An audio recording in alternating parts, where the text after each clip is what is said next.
Manever I say ma PENDREAM TV. PENDREAM TV there, osia dem yopo. We recommit to the fight against corruption. Those who serve in public office must be prepared to be accountable to the people. The Public Officers Code of Conduct Bill is expected to be passed by Parliament at its next session. This will codify the conduct of public officers and issue guidelines on conflict of interest.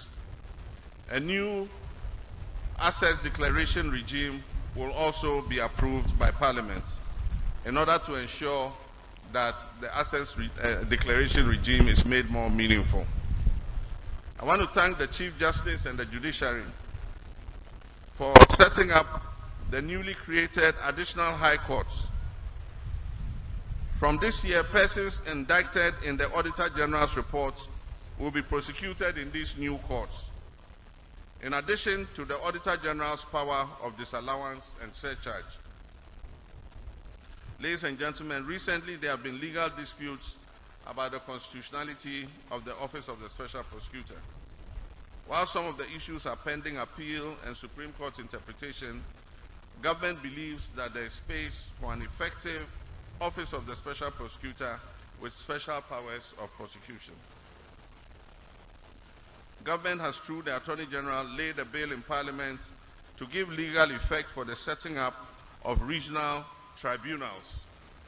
These regional tribunals will help to speed up the system of justice.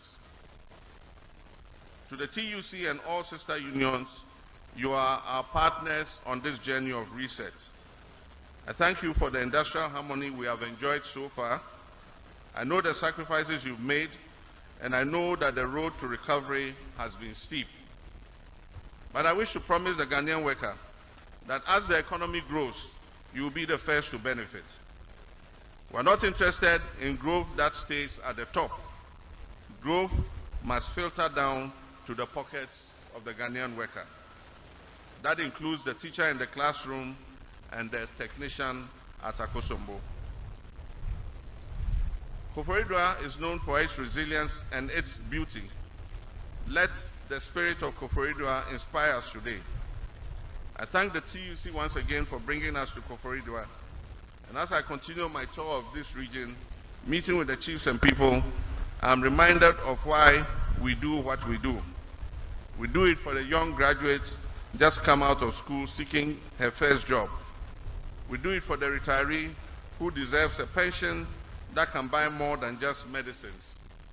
And we will all rise together. Kweku Boateng, Omahini of the New Job in Traditional Area. Chief of Staff, Honorable Julius Deborah. Minister for Employment, Honorable Dr. Rashid Pelpo. Regional Minister, Honorable Rita Awati. Members of the Council of State, Ministers of State, and senior government officials, members of Parliament present, Chairman of the TUC and Secretary General, and members of organized labor, Your Excellencies, members of the Diplomatic Corps, our beloved Ghanaian workers whose labor and toil we are celebrating today, friends from the media, good people of Ghana. I bring you fraternal greetings from the government of Ghana to all of you gathered here this morning at the Jackson Park of Koforidua. First, let me extend my heartiest congratulations to the leadership of the Trades Union Congress and organized labor. By bringing this national celebration to Koforidua away from the traditional confines of the Black Star Square in Accra, you are sending across a powerful message. You have affirmed that the Ghanaian worker is found in every corner of this country, and that every region is a vital heartbeat of our nation's life. Ghana is indeed not just Accra. Decentralizing the celebration is a testament to the Resetting Ghana agenda. It reminds us that development must be felt at the doorstep of every Ghanaian citizen, whether they are in the bustling streets and markets of Accra or in the serene hills of the Obotabri Hills in Eastern Region. My presence here today continues a journey I've been on all week, a journey of listening, seeing, and acting. This administration believes in an inclusive government. We believe that the mandate given to the President is a sacred one, and that he must work in the best interest of all Ghanaians. This week, I visited the Accra International Airport to inspect our gateway operations and break ground for a new concourse that will link Terminal 3 and Terminal 2. I've also been in the Volta region to check on the progress of work on Phase 2 of the Brekusu Sea Defense Project. I also took the opportunity to visit Fuveme in the Anlord district, where tidal waves are wreaking havoc on our people's livelihood. And just yesterday I was in Akosombo here in the eastern region to inspect the damage at the Volta River Authority Electricity Generation Station following the devastating fire in the switchyard control room. I know many of you are concerned about the disruptions to the electricity supply caused by the Akosombo fire.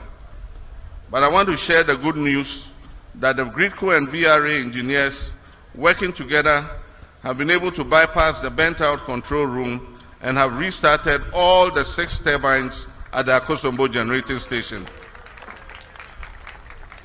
And so as of last night, the Akosombo hydroelectric dam is fully operational. I wish to use this occasion to celebrate the engineers of GRIDCO and VRA for the hard work and ingenuity they put into restoring the hydro plant to full operation. These engineers are a living testament to the fact that Ghanaian workers are the nation's most valuable asset. GRIDCO and VALCO, are you here? GRIDCO and VALCO workers, are you here? Aiko. Following today's May Day celebration, I'll continue my 2-day Resetting Ghana tour of the Eastern region. This tour will culminate on Saturday, tomorrow, with a citizens engagement town hall meeting, where I look forward to engaging directly with students, mechanics, teachers, nurses, traders, and traditional and religious leaders of this region. Fellow workers, the theme for this year's May Day, Pivoting to Growth, Jobs, and Sustainable Livelihoods, Resetting Ghana Beyond Macroeconomic Stability, reflects exactly the roadmap of my administration.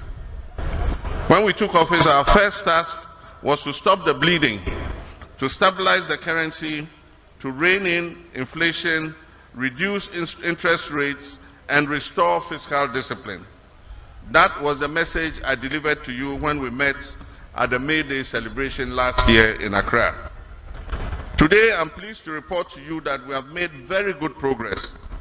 We've restored fiscal discipline, we've reduced inflationary pressures, we've stabilized the cedi, we've reduced interest rates, and we've renewed investor confidence. These gains, though modest, mark a decisive turning point for our economy, and we continue to move from recovery to transformation, from fragility to resilience. We've made significant strides, but as I've always said, macroeconomic stability is desirable, but it is not an end in itself. Stability is the foundation, but it is not the house.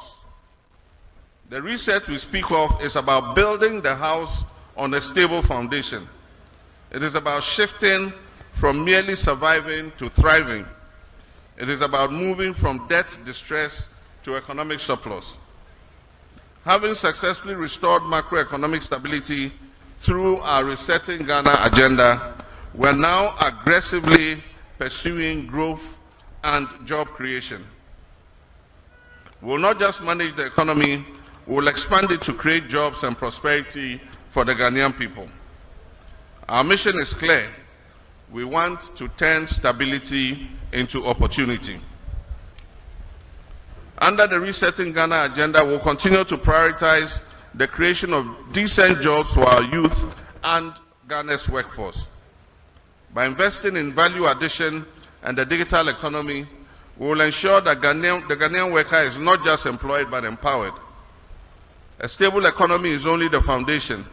The aim is a better life for you and your family. The Minister of Finance will soon present the new economy policy of Ghana to Cabinet and Parliament. This policy aims to focus on investing 1% of GDP annually in selected growth areas of the economy that are high yielding in job creation. The 24-hour economy policy recently approved by Parliament is a flagship of our growth strategy. We are moving beyond the 8-hour workday. In the manufacturing sector, we will provide tax and other incentives to industry and reduce power costs for companies that operate multiple work shifts. We are nearing completion of a new labor bill that addresses modern trends like remote work, the gig economy, and digital platforms. This adaptation will ensure that every worker, regardless of sector or geographical location, gains protection, fair contracts, and access to benefits such as secure pensions and clear rights. Our Resetting Ghana agenda ensures that whether you work in an office or you work with an app, your rights are protected, your pension is secure, and your dignity is non-negotiable. The Fair Wages and Salary Commission has begun work on the proposed Independent Emoluments Commission. This new commission will create a new and fairer system for remunerating all public workers, from the president right down to the lowest paid Ghanaian worker. We intend to use the constitutional review process to remove the distortion created by Article 71 conditions of service and emoluments. The Independent Commission will provide a fairer, more transparent salary structure that ensures that public sector salaries align with market realities, reducing strikes and worker uncertainty. This is a reset of the compensation structure to ensure fairness, transparency, and a living wage that reflects the true cost of living. Since the pension reforms were implemented several years ago, we have not conducted a review of the new system. Many years after the introduction of the tiered pension structure, many workers still complain of inadequate pensions. We are commissioning a review of the operation of our pension scheme, after which consultations will be held with organized labor and stakeholders to decide whether any modifications are needed. Agriculture and value addition. For farmers in the eastern region, our Resetting Ghana agenda means shifting from exporting our raw cocoa beans to processing these beans locally. Next year, we intend to achieve 50% local processing of Ghanaian cocoa beans. By supporting local agro-processing hubs, we're creating sustainable livelihoods for the youth in our rural areas. I launched the Farmers Service Center in Afram Plains recently to help our farmers expand their cultivation area, increase their yields, and improve their incomes. Ladies and gentlemen, as we pivot to growth, we must protect the human capital that drives it. A reset Ghana means a healthy Ghana. Government has worked very hard to revive many state-owned enterprises that were previously in a state of collapse. I'm pleased to inform you that Tema Oil Refinery is back in operation. Government has recapitalized the Agric Development Bank and the National Investment Bank. The Tema Shipyard is bouncing back. And many other state-owned enterprises are now running more efficiently. Ladies and gentlemen, I urge the TUC and organized labor not to sit back and look on aloof when management and governing boards are mismanaging their enterprises. Because when these enterprises collapse, it is the workers that suffer the most. And so when you see things going wrong, don't sit aloof. Point it out and make sure corrections are done. Ladies and gentlemen, we are considering absorbing the Western Rail Line under the Big Push program. The completion of the Western Rail Line will open up the bauxite and manganese concessions in the Western Corridor and also make it easy to transport our cocoa beans from the plantations to the ports. It will also make it easy to transport our cocoa beans from the plantation to the ports. The launch of the National Workplace HIV and Wellness Policy early this year, together with our focus on the Occupational Safety and Health Special Task Force, reflects our commitment to the Ghanaian workers. We're intensifying factory inspections to ensure that no worker loses their life or limb in the pursuit of their daily bread. Furthermore, the digitization of labor compliance through the National Workplace Compliance and Safety Management System will ensure that employers can no longer cut corners. The government is also expanding access to quality healthcare and facilities by constructing and equipping district, regional, polyclinics, and SHEP compounds. We have strengthened and improved the National Health Insurance Scheme, and just a few weeks ago, I launched the free primary health care program. I urge all Ghanaians to take advantage of these healthcare interventions. When your healthcare workers organize health screenings, either in your community or at your workplaces, please take the opportunity to get checked at least once a year.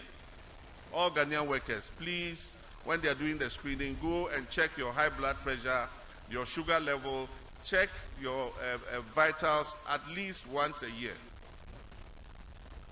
To ease the backlog of SHS and tertiary graduates who have completed school and are still at home, we have given clearance for the employment of 20,000 teachers and nurses who are currently at home. We've also given clearance to employ 40,000 security personnel at a rate of 10,000 every year from 2025 to 2028. This will help ease the backlog of our young children who are sitting at home with no work to do. And just yesterday, I was in Akosombo here in the eastern region to inspect the damage at the Volta River Authority electricity generation station following the devastating fire in the switchyard control room. I know many of you are concerned about the disruptions to the electricity supply caused by the Akosombo fire. But I want to share the good news that the GRIDCO and VRA engineers working together have been able to bypass the burnt-out control room and have restarted all the 6 turbines at the Akosombo generating station. And so as of last night, the Akosombo hydroelectric dam is fully operational. Dam experienced a major shutdown following a devastating fire outbreak at the Ghana Grid Company substation, an incident that significantly disrupted power supply across parts of the country. The fire caused extensive damage to critical infrastructure, forcing authorities to take the drastic but necessary decision to halt operations at the dam. The situation prompted both the President and the Energy Minister to visit the facility to assess the damage and work towards a solution. However, addressing the National May Day celebration in Koforidua, the President announced that all the affected plants have now been fully restored. He also described the swift restoration as a testament to the resilience and dedication of the workers, stressing that their efforts must be recognized and celebrated. I wish to use this occasion to celebrate the engineers of GRIDCO and VRA for the hard work and ingenuity they put into restoring the hydro plant to full operation. These engineers are a living testament to the fact that Ghanaian workers are the nation's most valuable asset. GRIDCO and VALCO, are you here? GRIDCO and VALCO workers, are you here? Aiko. With operations fully restored, power supply is expected to stabilize, bringing relief to affected communities and reinforcing confidence in the country's energy sector. The sector minister says the petition will undergo a thorough review by a newly constituted ministerial committee, which is expected to commence work on Monday. At a meeting with the company, Mr. Boa disclosed that Adamos Resources formally presented a petition seeking a reversal of the revocation affecting its concessions at Akango, Salman and Nkrumah. Setting up a ministerial committee to review thoroughly the petition. And that will be done. That committee will be in place, starting work on Monday. The committee's terms of reference will be very clear to look at the work of and the recommendation that has been done, and also to look at other additional information. They will directly engage Adamos and give them the opportunity to address a lot of the concerns they have in this petition. And after that, they will give me a comprehensive report and recommendation. And I will give them a maximum of 2 weeks to do that work. He further revealed that an interim management committee has been established to oversee operations at the mine during the review process to ensure stability and proper supervision throughout the assessment period. I am also at the same time setting up an interim management committee to manage the mine, working closely with the mining company, Adamos, in a very orderly manner, until we have concluded the work of the committee. Meanwhile, the Chief Executive Officer of Adamos Resources Limited, Angela Lest, who led the company's delegation, strongly rejected allegations of illegal mining leveled against the firm by the Minerals Commission. She maintained that the company has consistently adhered to responsible mining practices. We consider ourselves one of the responsible large-scale mining companies. We have presented here ample evidence of all the actions that we have taken over the years, trying to combat the menace of illegal mining. As the mining leaseholder, we have no reason to engage in illegal mining and will never condone in that. The outcome of the committee's review is expected to determine the next course of action regarding the company's mining lease, as stakeholders closely monitor developments in the sector. Our theme for today's celebration is pivoting growth, job, and sustainable livelihood beyond microeconomic stability. Stability on paper means little unless it translates into jobs, better incomes, and secure livelihood for workers. The regional minister, in a speech read on his behalf, called on CLOCSAG not to resort to strike as the initial industrial action, rather negotiate. Fellow comrade, as we commemorate this significant day, it is essential to reaffirm the importance of social dialogue, collective bargaining, and adherence to fair labor practices. These principles remain fundamental to ensuring industrial harmony and equitable labor relationship. Industrial action should be the last resort and not the first resort, as experienced in recent times, as the Honorable Chief Executive has said. The former Volta Regional CLOCSAG chairman and a member of the trust fund has charged workers in the region to consider investing in themselves and becoming viable. The regional chairman for CLOCSAG, Francis Apau, has called on National Organized Labour to, as a matter of urgency, establish CLOCSAG Secretariat for OT region to ensure a united labour front. Before OT region was carved from Volta region, we were having a May Day celebration in Volta region, but it was costing the membership. Sometimes how to get logistic support to transport them to Volta region was increasingly becoming a problem. So in 2022, we decided to celebrate it on our own. That is OT Regional CLOCSAG. But it is not all the entire unions that are having it over here, most of them are still going to Volta, which is really affecting the region. So we would like Ghana Silver and TUC to establish a secretariat in OT region, so that in the subsequent May Day celebration, we have all sister unions coming together to have a good celebration here. Some hard-working workers from the 9 municipal and district assemblies were honored for their dedication to duty over the past industrial year. Cocoa Board, together with security agencies, have launched investigations into alleged cocoa smuggling from Côte d'Ivoire into Ghana. The move follows the arrest of 4 suspects by Cocoa Board and the Bono Regional Security Council over the illegal transport of cocoa beans across the border. The practice is believed to be driven by sharp differences in prices. Cocoa in Côte d'Ivoire is selling at the equivalent of 1,200 Ghana cedis per 64-kilogram bag, compared with Ghana's farm gate price of 2,587 cedis, creating a strong incentive for smugglers to cash in.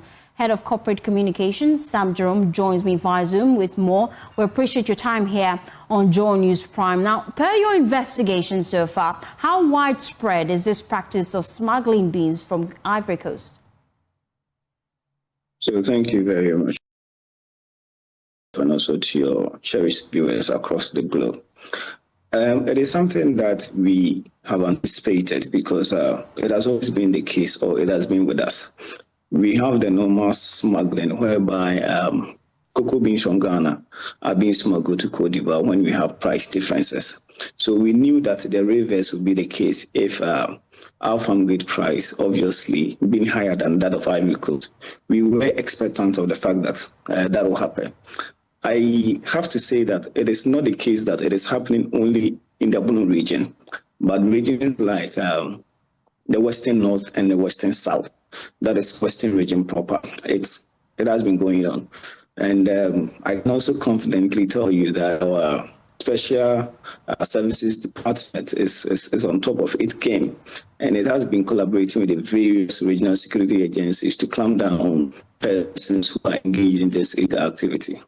And have you engaged the LBCs, and have they identified any of their agents that are engaged in this practice? So to be fair with the license buying companies, I earlier explained that it is not a case of Cocoa Board that most or some of these LBCs are directly involved, even though we've had information to that effect.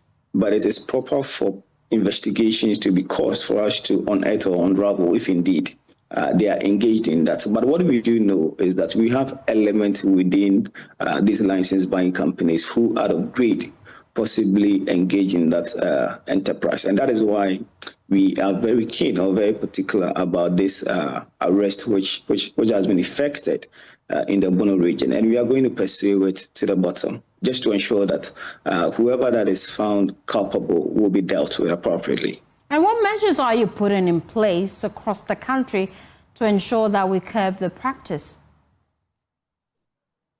So the measures, it is not what we are putting in place, but we have already put in measures. And that is how come the Special Services Department was able to swiftly act based on intel that we had.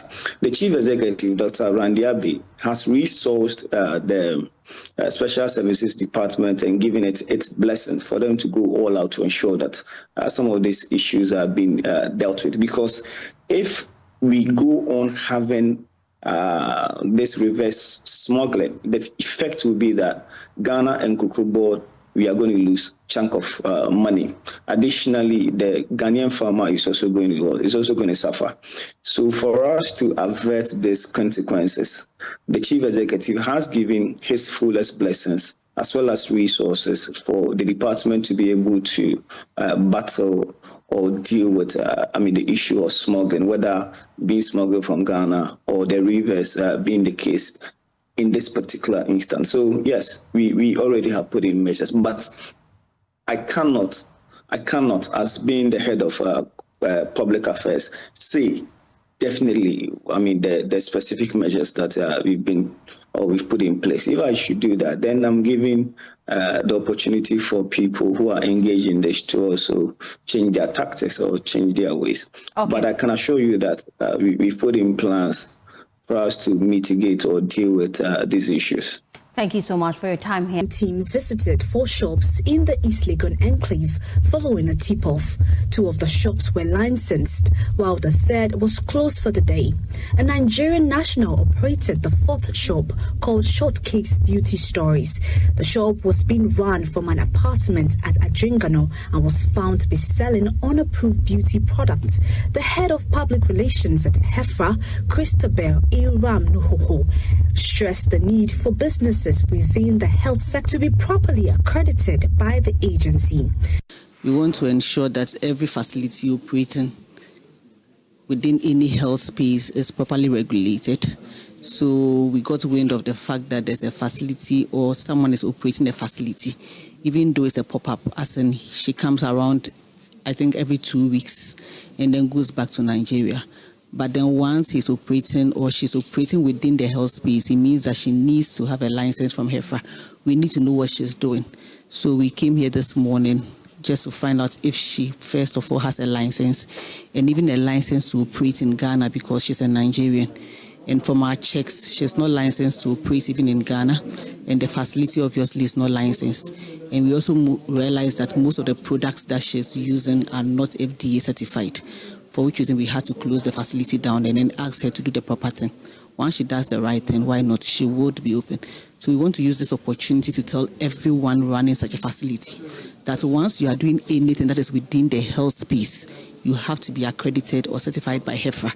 So we want to tell everyone, whatever services you are running, once it's within the health space, kindly ensure that you have a HEFRA license, because we want to know what you are doing. We want to know what is going on within the facility. The owner of the beauty parlor, Madame Olasumbo Fumi, said she was unaware of the licensing requirements. I've never experienced this. So today they came with some policemen and they asked about if I had registered license or something here. Yeah, I feel like every country has their own policy and you should condone to that. But having been that this is the first time I'm getting to find out about this beforehand, I got notice about the FDA approval and registration, and I'm currently on that, doing the registration. I didn't know about this. This is my first time knowing about this. HEFRA, however, decided to hand her over to the police, explaining that she would need to regularize her operations before reopening. Nancy Compson's report read to you.